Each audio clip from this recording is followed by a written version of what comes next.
Hi, I'm Sonia from A Couple Cooks. Here's how to cut garlic. To start, pull out a clove of your garlic, then slice off the root end.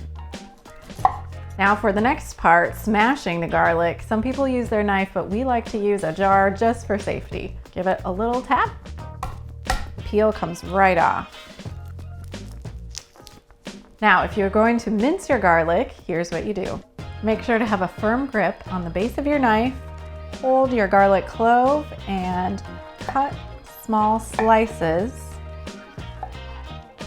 keeping the top whole. Then slide your knife to create a horizontal cut, and then in a smooth circular motion, mince the garlic. You can go back over it a few times, and that is how to mince garlic. Now, if you'd like to slice garlic, the concept is similar. Start out the same way, cut off the root end and give it a little tap with a jar. With a circular motion, slice the garlic, making sure to keep your fingers curled back.